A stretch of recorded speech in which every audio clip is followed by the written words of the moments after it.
Hi guys, we are working through the last little bit of our science curriculum for this trimester. As of today, what is today? Should be, if you're doing this assignment on the first day it was assigned, it would be Wednesday, November 11th, maybe? Which means we have about 2 weeks, maybe 10, 12 days maybe left of school, which means we need to get all of our work done. We need to have everything completed and ready to be graded as we head into the Thanksgiving break and start our second trimester.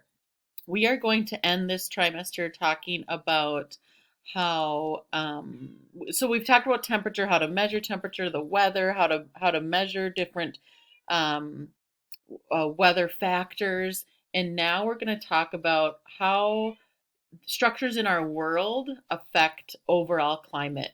So, we've talked a little bit a couple weeks ago, or you've done a lesson on, oh my gosh, first of all, there's a cat behind me. I'm just not a fan of cats. Oh, okay. Well, we're just going to keep going.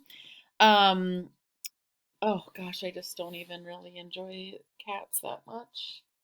Hey, get down. Get down.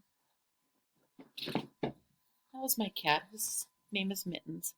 Okay, so we talked about how the oceans warm up. We talked about how the ocean water affects overall climate in our world.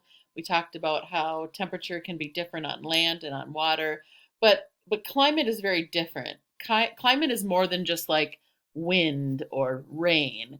Climate is like an overall, what is the overall feeling in terms of weather in an area. So we're going to first talk about how bodies of water, large bodies of water in particular, can affect an area's climate.